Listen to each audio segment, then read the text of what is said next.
Capítulo 10, versículo 17. Diz assim: pois o Senhor vosso Deus é Deus dos deuses e o Senhor dos senhores, e Deus grande, poderoso e temível, que não faz acepção de pessoas, nem aceita recompensa. Vamos ler juntos esse texto para adorar o Senhor. Se Deus está aqui no telão, a gente consegue ler tudo juntos aí. 1, 2, 3. Pois o Senhor nosso Deus é o Deus dos deuses e o Senhor dos senhores, e Deus grande, poderoso e temível, que não faz acepção de pessoas, nem aceita recompensa. Vamos falar com Deus um pouco mais. Pedir a Ele que Ele venha falar conosco nesta noite de forma especial, de forma limpa. Pai, nós te louvamos, nós te agradecemos a beleza da tua santidade, porque até aqui tem nos ajudado, Senhor, Pai. Estamos te adorando já há alguns minutos com louvores, com glorificação, e é chegado o momento, Deus, de te adorarmos com a nossa petição. É chegado o momento de te adorarmos e glorificando também por aquilo que o Senhor há de falar aos nossos corações. Pai, que aqui nessa noite seja liberada dos céus para nós uma palavra poderosa, que o Senhor se manifeste com glória, que o Senhor se manifeste com sinais nessa noite. Nós glorificamos o teu nome por tudo que já tens feito no meio de nós e pedimos, faz um pouco mais, em nome de Jesus. Amém e amém. Todos os assentos. Aleluia.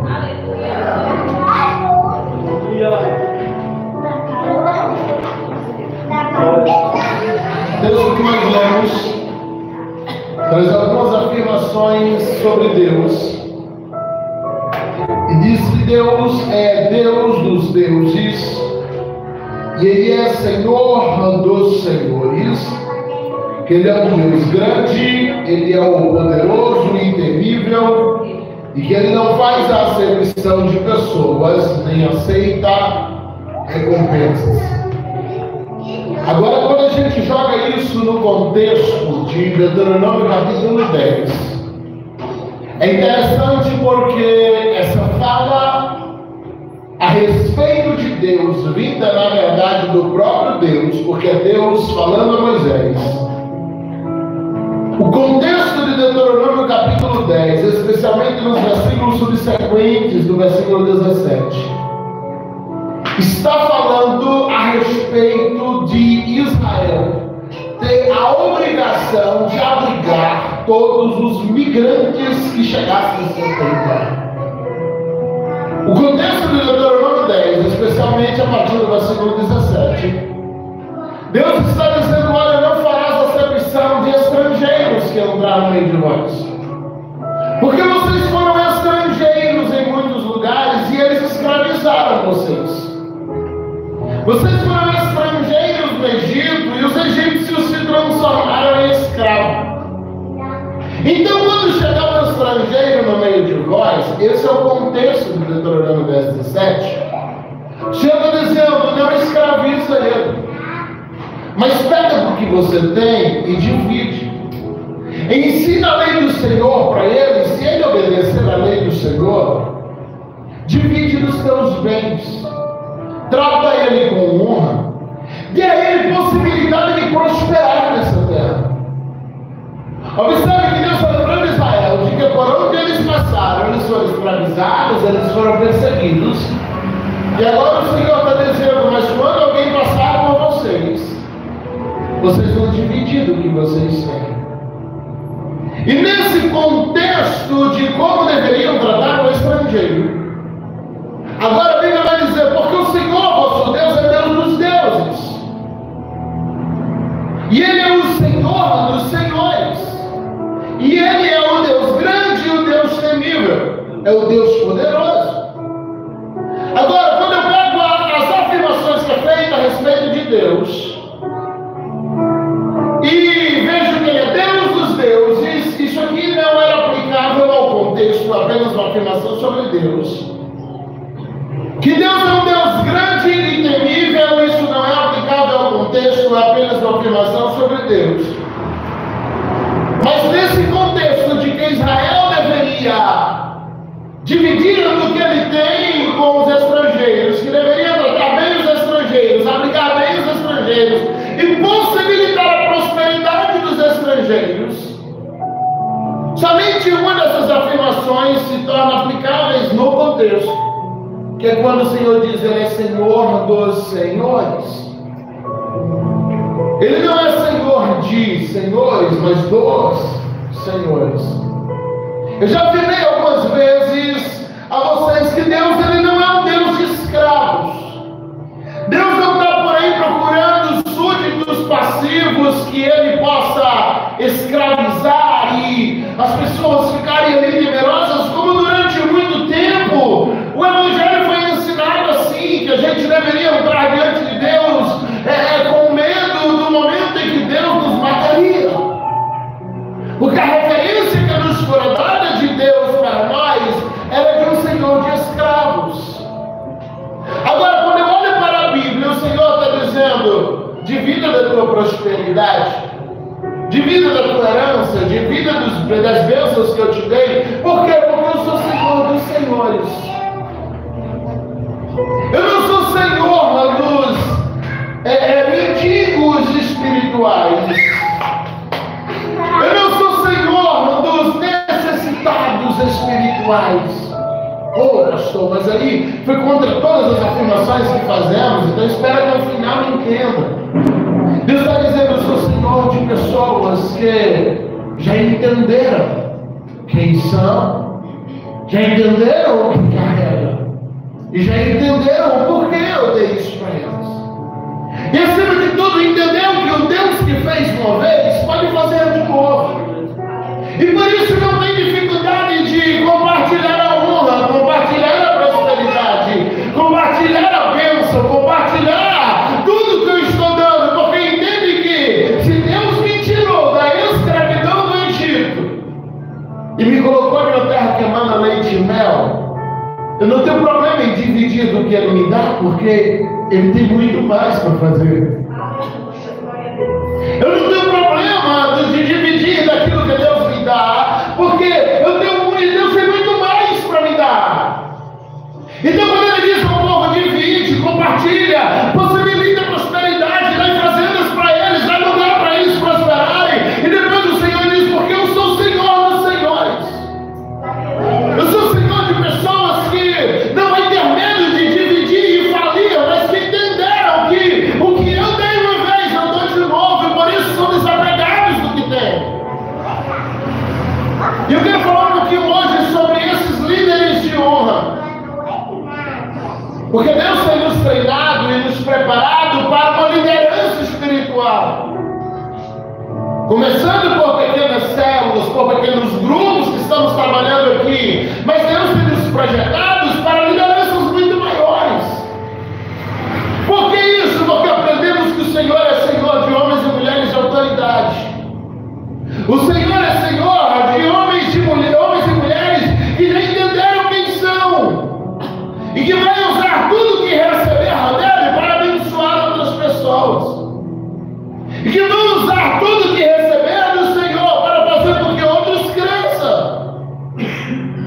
Entenda algo: enquanto qualquer um de nós for um pedinte espiritual, Deus não é o nosso Senhor. Enquanto qualquer um de nós fica sempre na fila da oração, querendo receber alguma coisa, e a gente não entender que Deus já nos levantou para dar também, Deus não pode ser o nosso Senhor, porque a gente vai estar sempre numa condição de pedinte.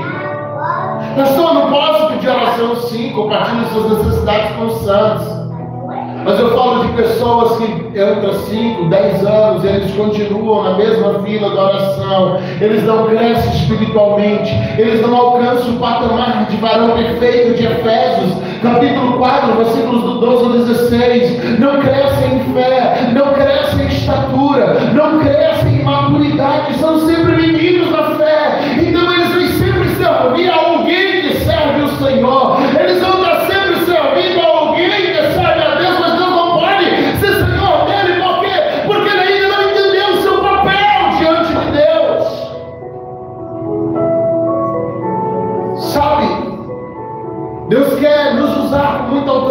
queridos.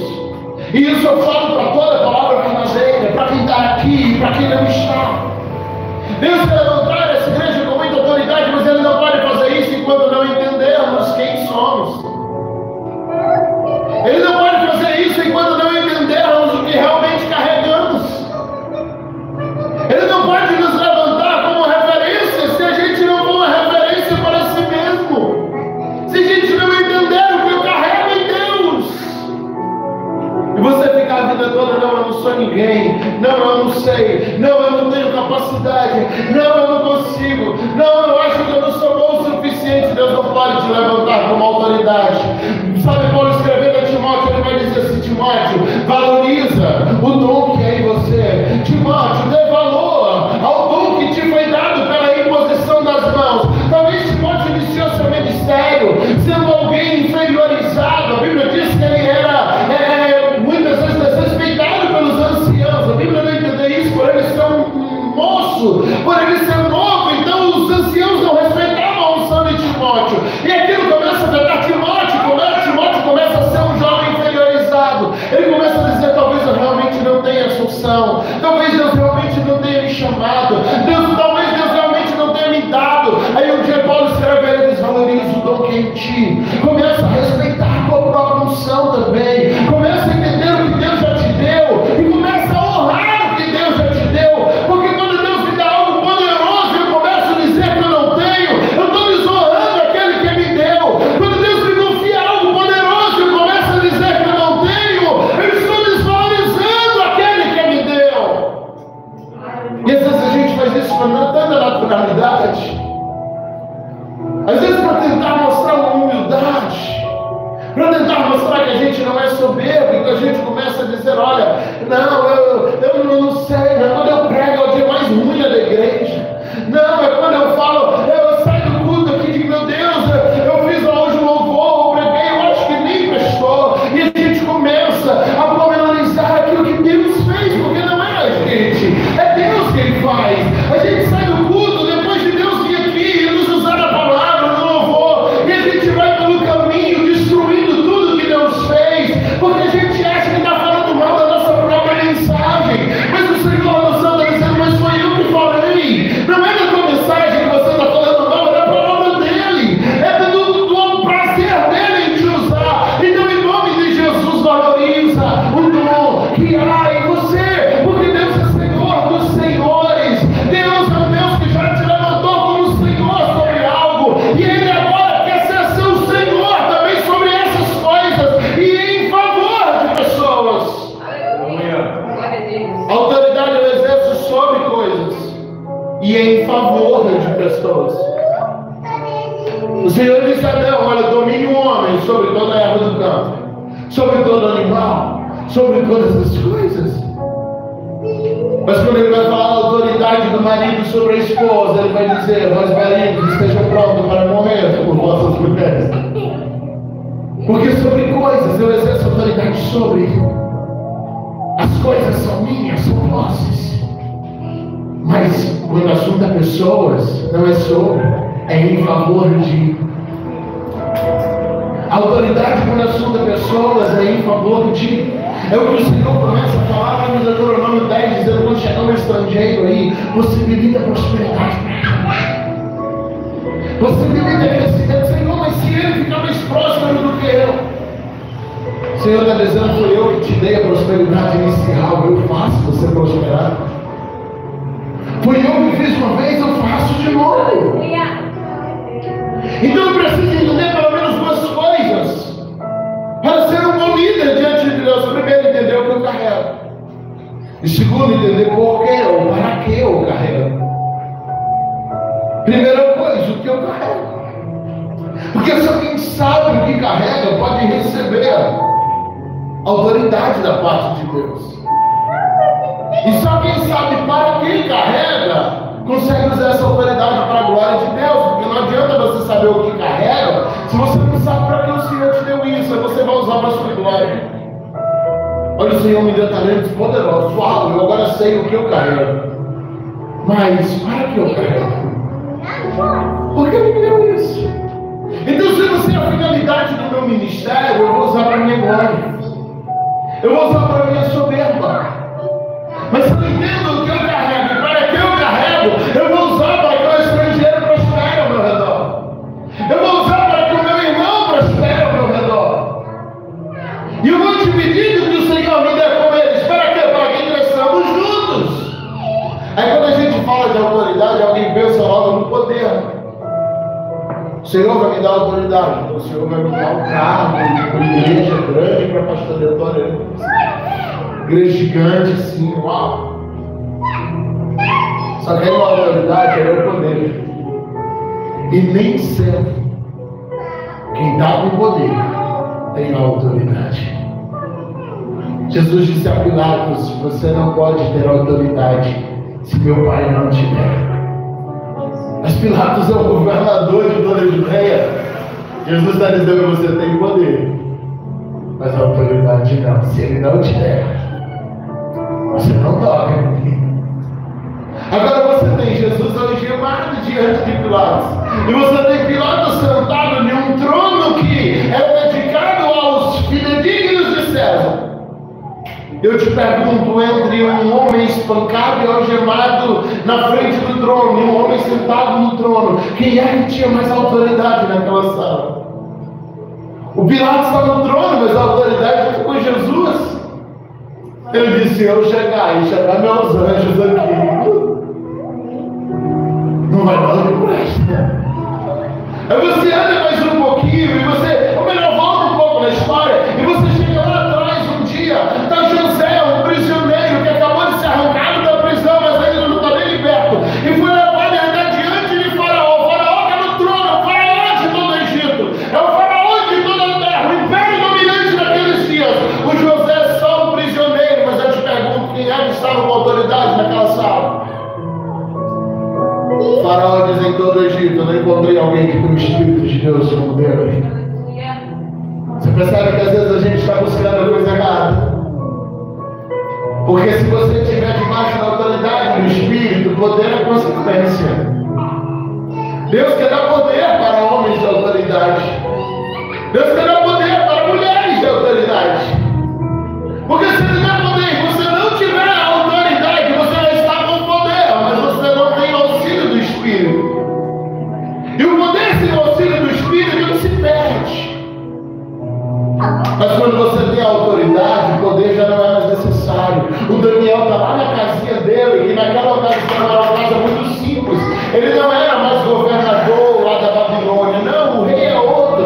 O Daniel não tem mais moral nenhuma. Mas na hora que entra uma mão no meio do palácio, escreve na parede dizendo Mene, Mene, e Tekel Parsim. A Bíblia diz que entre todos os sábios não se achou alguém que interpretasse.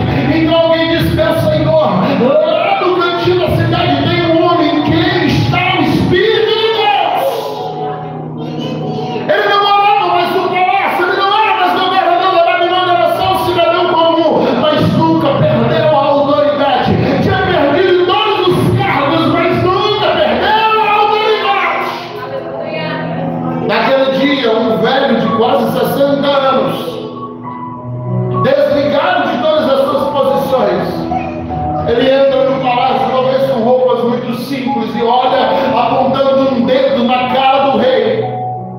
Diz: pesado foste na balança e foste achado em falta, o Senhor levantará outro melhor do que tu e colocará no teu lugar. Daquela profecia, os persas vencem a Babilônia.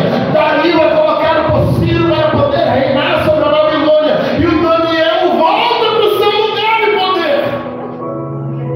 Sabe, o Daniel passou muitos anos sem cargos, mas ele não dependia do cargo para ter autoridade. Ele passou muitos anos sem um grande salário. Ele passou muitos anos sem um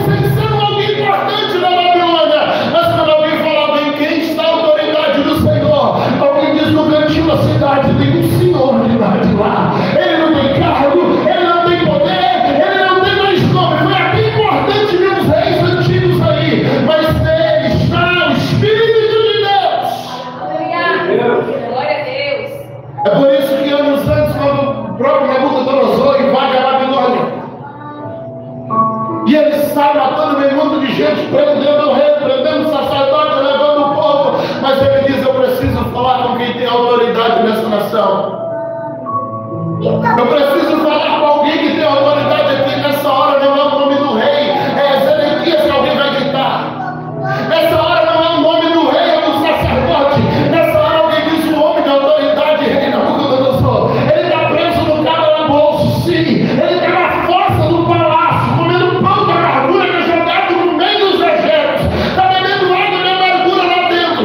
Sim, ele não é nada, não é ninguém, mas a autoridade da nação, do Espírito Santo, está lá no fundo da face. E quando ele quis falar com alguém de autoridade, foi Jeremias que se apresentou.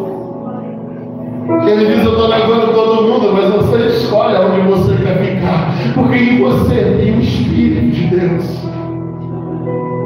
Será que você já consegue entender o que eu estou tentando te passar aqui hoje? Da consciência de quem você é, sem depender de grandes coisas. Você vai para Atos 26 e você tem Paulo diante de Festo de Agripa, um prisioneiro que apelou para César. O Paulo começa a falar em Atos 26 e chega no meio do sermão, Agripa interrompe. Era o rei daqueles dias, era o Herodes daqueles dias. E o Agripa diz: para a pregação, porque você vai converter a minha família. Eu preciso te interromper, porque se eu deixar você terminar o sermão, eu viro crente. Agripa está num trono, Festo está em outro, mas a autoridade está com o prisioneiro algemado no meio da sala. Alguém que entendia o que carregava, e aquelas algemas nunca foram suficientes para tirar ele do seu lugar. Escrevendo aos Filipenses do fundo de uma cela em Roma, sabe, naquela cela que talvez seja a última cela de Paulo antes de sua morte, ele escreve dizendo: eu estou aqui assentado nas regiões celestiais com Cristo. Olha, vocês, se isso não é entender quem é você, se isso não é entender de identidade, alguém que está no fundo de uma célula, podre, amarrado, jogado, com o pé preso no tronco, ele diz: eu estou assentado nas regiões celestiais e estou na companhia de Cristo Jesus. Aleluia! Era só um velho tuberculoso, suplicando por uma capa que ninguém veio nem para trazer a capa do Paulo. Ele diz: na minha primeira audiência ninguém compartilhou. Meus amigos me largaram aqui, o Paulo não era mais útil para eles. Mas ele está dizendo: eu estou aqui na companhia de Cristo. O fundo da célula virou região celestial. Por quê? Porque Paulo cantava com os anjos. É entender quem ele é. Um dia está o Davi no trono, e o Davi está lá, ele tinha o pecado, escondido bem o seu pecado. Entra o profeta Natan, é só um profeta de Israel, diga-se de passagem, um profeta que nunca teve grandes destaques, mas depois de visitar uma parábola para Davi, ele aponta o dedo para o Davi e diz: tu é o homem da parábola, tu pecou, Deus vai te punir, Deus vai te trazer sentença. O Davi está no trono, é o grande Davi, mas naquele momento ele está em pecado, e a autoridade estava com alguém que tinha santidade com Deus. Primeiro ponto que você carrega: você já descobriu quem é você? Você já descobriu quem realmente é você? Então está na hora de descobrir para que Deus te deu essas coisas. Eu lembro de um sonho que eu tive há uns 2 anos atrás, 1 ano e meio mais ou menos. Eu acordei muito perturbado. Muito perturbado. Eu contei isso para minha esposa. Porque você estava no talk show, que antes era importante, no talk show, na TV, sendo entrevistado por um entrevistador, que eu não sei quem é. E de repente me era feita uma pergunta assim: quem é Geisiel? Quem é Geisiel Santos? E naquele sonho eu começava a dizer assim: Geisiel Santos, olha o sonho, foi um sonho, por favor. Geisiel Santos é um atleta de alto nível. Ele levanta de manhã, coloca um bom tênis, ele coloca uma roupa apropriada. Então Geisiel Santos corre uma distância que ninguém consegue correr, numa velocidade que ninguém bate. Uma hora depois ele quebrou todos os recordes. E então ele desce da esteira e percebe que ele não saiu do lugar. Porque ele não tem coragem de sair da esteira. Eu acordei com aquilo, meu irmão, que me atribulou por dias. Eu chorava lembrando daquilo. Ele está quebrando todos os recordes da onde? No esteira. Esteira não gera prêmio. Esteira não gera reconhecimento. Não existe a quebra de recorde da velocidade da esteira. Você não vai lugar nenhum em cima do esteira. Eu lembro que a entrevistadora falou para você, mas por quê? Eu dizia, porque Gisele Santos não tem coragem de se arriscar e tomar vento na cara na beira do risco. Eu acordei com aquilo desesperado, isso há mais ou menos quase 2 anos atrás, 1 ano e 8, 9 meses. E daquele dia em diante eu comecei a orar e dizer, Senhor, o Senhor me mostrou quem eu era, mas me mostrou que eu estou usando para nada. O Senhor me deu algumas coisas e eu estou usando no esteira. Eu não saio do lugar. Eu corro e fico no mesmo lugar. Eu comecei a orar dizendo, Deus, me dá coragem para ir para a pista. Porque eu entendi desde o primeiro momento que o Senhor não estava falando comigo desse exercício ainda que eu estou precisando até hoje fazer. Mas eu entendi que naquele dia o Senhor não estava querendo falar comigo sobre os exercícios físicos. Mas eu entendi que o Senhor estava falando sobre uma carreira espiritual, de algo que eu já tinha entendido que Deus tinha me dado, mas que eu estava correndo em um ambiente onde nunca teve uma premiação. Porque eu não tinha entendido para que Deus tinha me dado tudo aquilo. Qual a finalidade de Deus ter me dado aqueles talentos? Qual a finalidade de Deus ter me dado aqueles dons? E quando eu comecei a entender a segunda parte, quando eu comecei a entender aqui, saber quem você é não é suficiente. Eu comecei a orar dizendo, Deus, me dá destino. Porque isso aqui não tem a ver com lugares físicos, mas com ambientes espirituais. Foi aí que eu conheci a oração do Manuá. Me mostra como é que é o estilo de vida do menino, essa identidade. Mas também me mostra qual é o serviço da criança. Me mostra para que o Senhor levantou ele. Me mostra para que o Senhor deu esses talentos para ele. Seu filho, Manuá, vai ser o homem mais forte da terra. E o Manuá está dizendo, para quê? Qual vai ser a utilidade dessa força? E apesar do pai ter entendido, o Sansão nunca entendeu. Ele sabia o que ele carregava, mas nunca entendeu para que Deus chamou ele. Então ele usava a força para arrancar portão. Ele usava a força para poder colar rabo de raposa. É muito talento sendo usado para nada. O Sansão nunca viveu a plenitude do ministério dele. Ele passou mais tempo correndo atrás de prostituta e brigando porque não queria que outro homem se deitasse com as prostitutas favoritas dele do que exercer seu ministério. Porque apesar de saber o que carregava, nunca entendeu para que Deus deu aqueles dons para ele. E quando você não entende a finalidade do seu chamado, você vai ficar quebrando cabeça e dizendo, eu tenho a força, eu sou o Ribeiro. Uau! O que você vai fazer hoje, Sansão? Vou arrancar uma porta pela cidade. Qual a utilidade disso, Sansão? Nenhuma. Os outros pensam que eu sou forte. O que você vai fazer hoje, Sansão? Eu vou matar 30 filisteus e trazer as roupas deles para casa. Algumas pessoas vão botar em você, Sansão, não, mas todo mundo vai saber que eu sou forte. Eu vou pegar 300 raposas, agarrar os rabos, tocar fogo nelas e botar fogo na seara dos filisteus.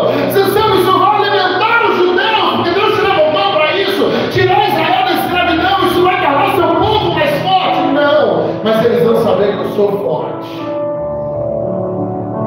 E no final ele usa sua própria força para destruir sua própria vida. Matou seus inimigos, mas acabou de luta. Porque nunca entendeu a finalidade do seu ministério. E o pai dele teve essa preocupação. Se talvez o Sansão um dia tivesse sentado com o pai e perguntado, pai, qual é a finalidade da minha força? O pai tinha resposta, o único respondeu para o Manuá. Mas o Sansão nunca perguntou, ou mesmo que perguntou, não interessou pela resposta. Sabe vezes Deus quer nos levantar como senhores, como líderes, como pessoas de autoridade. As palavras liberadas aqui nesse fim de semana foi: Deus vai tornar vocês referência, Deus vai tornar vocês uma casa onde muitas pessoas vão se inspirar. Deus vai levantar daqui obreiros, pregadores. Eu creio nisso, irmãos, piamente nisso. Aleluia, glória a Deus. Agora então eu preciso me posicionar e entender qual é a característica desse homem, dessa mulher, que é uma referência, que é revestida da autoridade de Deus, para que quando o Senhor me der, eu saiba o que fazer. E quando eu penso em qual é a característica desse homem, dessa mulher que o Senhor vai levantar com autoridade, primeiro, ele sabe o que recebeu, e ele sabe por que recebeu. E porque ele recebeu, para que outros pudessem ter acesso. Porque para uns Deus vai dar fonte, para outros Ele vai dar um manancial, para outros Ele vai dar um rio. Deus quer te levantar para que outros bebam da água que Deus está te dando. Então não transforme isso que é para ser um rio em uma represa. É quando eu pego um ministério que é gigantesco e quero travar ele só para mim. É por isso que a gente não pode viver num campo de Deus começou a me usar e começou a surgir um convite aqui, outro ali. Eu já não digo de gente que nem congrega mais, eu não estou falando desse tipo de responsabilidade, mas não fuja daquilo que Deus vai colocando em suas mãos também. Porque às vezes Deus vai te dar algo aqui para você abençoar a igreja lá do outro lado da cidade. Você vai chegar lá e dizer: eu queria estar na minha casa hoje. Na hora que a gente sai para pregar em alguns lugares, nós ouvimos fazer o que? Eu lembro de uma dessas vezes que eu estava lá folheando a Bíblia para trocar o esboço e tentar pregar a coisa mais simplória que tivesse. E o Senhor disse: eu te chamei para alimentar meu povo. Alimenta eles também. E quando acabou o culto, vi as pessoas dizendo: pastor, em 30 anos de crente eu nunca ouvi uma palavra dessa. Em 40 anos de crente eu nunca ouvi uma palavra. Até o pastor da igreja me fala isso, aquilo não me alegrava, aquilo me entristecia. Quando eu disse: eles nunca ouviram, é porque na casa não está tendo pão. Naquele dia eu entendi: o Senhor me trouxe aqui para trazer o pão que eles não têm em casa. E talvez a partir daquela mensagem alguém dali despertou para buscar pão. E Deus mudou o cenário da casa a partir de uma visita sua. Porque profetas não precisam fazer 10 dias de campanha na casa do irmão. Se você está na autoridade do Espírito Santo, irmão, uma visita sua vai mudar o cenário.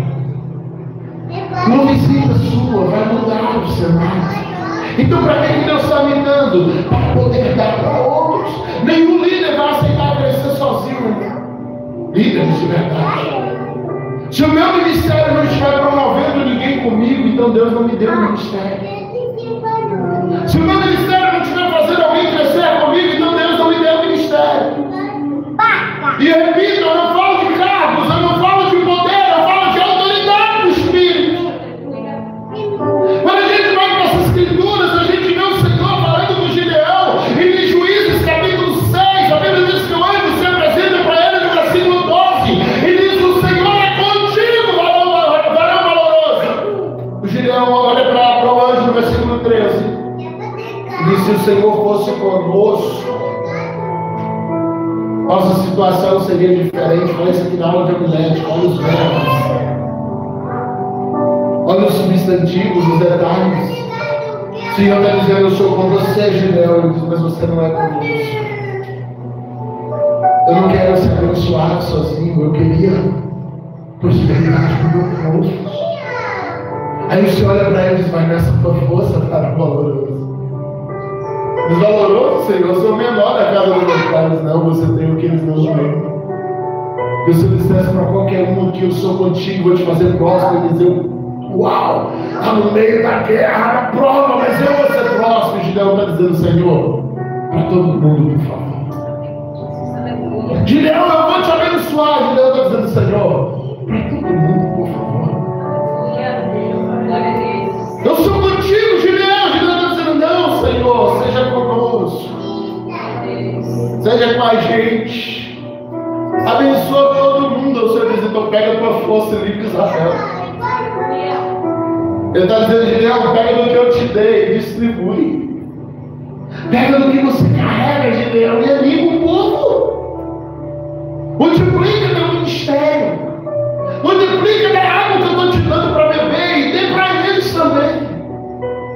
E o Gideão vai e destrói os midianitas e livra Israel. Sabe, se a gente avança, volta para Êxodo capítulo 32, versículos do 9 até o 13 e 14, vai avançando um pouquinho mais. O Senhor está irado com Israel, chama Moisés e diz: Moisés, eu vou destruir todo mundo, e dos teus filhos eu vou fazer uma nova nação. Eu vou destruir todo mundo, Moisés, e dos teus filhos, essa geração de Moisés. Esquece geração de Abraão, esquece Isaac, esquece Jacó. Moisés, geração de Moisés. Senhor diz: Moisés, Senhor, risca meu nome do livro da vida, mas não mata o povo. Você tem ideia do que seria Deus falar com você assim? Imagina você pastoreando na cidade com dificuldade de crescer. O Senhor fala assim: vou matar os pastores tudo, vai vir todo mundo para a igreja. O cara de pastor diz: eita, Deus bom, agora a igreja explode.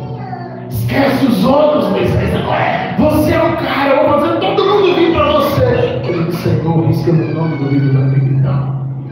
Porque falaram hoje dia que o Senhor tirou o povo para morrer aqui. Senhor, ou o Senhor salva todo mundo, ou deixa eu fora. E a Bíblia diz assim: ouviu o Senhor a Moisés e se arrependeu do mal que disse. Moisés está pregando para Deus agora. Óbvio que ali é uma questão do peso da tradução, mas o Moisés está dizendo: Senhor, não me abençoe sozinho. O Senhor me levantou para liderar, então abençoe todo mundo.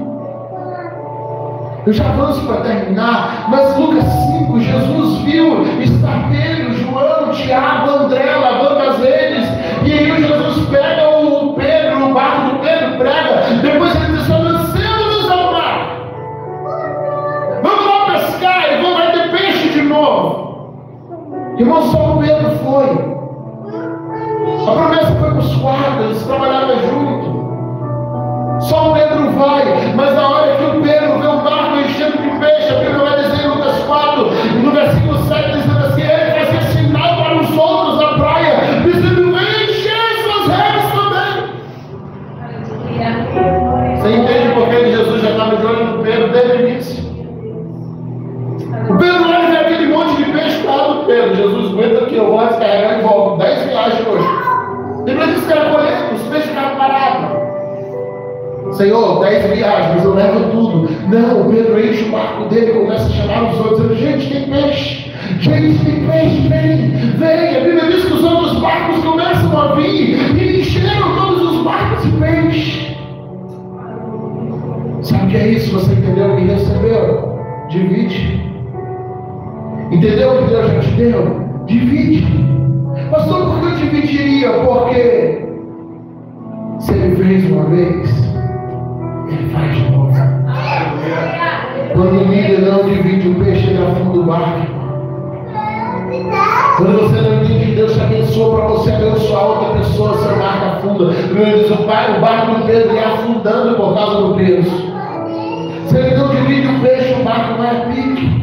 Então qual o segredo para não perecer com a bênção? Eu dividir a bênção. Finalizo com Esther. A Estela chega diante do rei Assuero, em Esther 5, versículo 2. E o rei diz assim: minha rainha, pede metade do reino e eu te dou. Sabe, Esther podia dizer assim: a banda de Israel, eu viro rainha de metade da Pérsia, salvo meus judeus, está tudo certo. Mas ela diz: não foi isso que eu vim buscar. Vai em minha casa almoçar, porque eu quero salvar meu povo. Ele está dizendo: tá, pega metade do reino, eu vou te dar. Ele está dizendo: não, eu vim aqui para salvar o povo. Eu não vim aqui para lucrar sozinho, eu vim para abençoar alguém. Aleluia, glória a Deus. Porque eu estou pregando isso para vocês. Isso aqui poderia guardar para pregar para um monte de pastor um dia, mas é porque eu acredito que eu estou pregando para pastores, para homens e mulheres que Deus vai levantar com muita autoridade. Eu acredito em cada célula dessa que está abrindo, que vai virar igreja. Vai virar grandes igrejas. E quando o barco começar a encher, chama os outros. propicia prosperidade para eles também. Propicia prosperidade para o estrangeiro que chega no meio de vós. Porque eu faria isso, pastor? Porque Deus é Senhor dos senhores, um Deus grande e temível, que não faz acepção de pessoas, e que se for preciso Ele vai fazer de novo, e de novo, e de novo, e de novo, e de novo. Mas ouvimos aqui no domingo, um Deus que fez a criança nascer, Ele é capaz de ressuscitar a criança.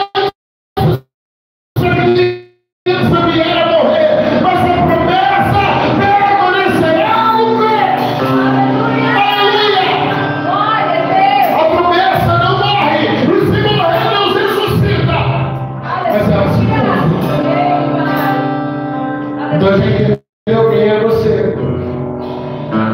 Quero te convidar para a gente fazer junto a segunda oração. Dizer, Deus, me ajuda a usar isso para abençoar outras pessoas. Me ajuda a usar meu talento para que outros sejam abençoados. Me ajuda a usar minha casa, minha vida. Nós sabemos, Senhor, eu recebo palavras poderosas aqui toda semana. Eu quero gastar isso lá na minha missão. Deixa o rio correr. O azeite só para quando não tem vaso vazio. Então se cerca de vasos vazios, porque são vasos vazios que vai manter você transbordando. A gente quer se cercar de vasos cheios, mas vasos cheios param o azeite. Se a gente se cercar só de vasos cheios, o azeite para. São os vasos vazios que mantêm o azeite transbordando. São os sedentos que mantêm a água fluindo. São os famintos que mantêm o pão multiplicando. Então nós oramos dizendo, Deus, me ajuda a entender por que o Senhor me deu esse talento. Me ajuda a entender para que o Senhor me deu esse talento. Para que o Senhor me deu esse dom.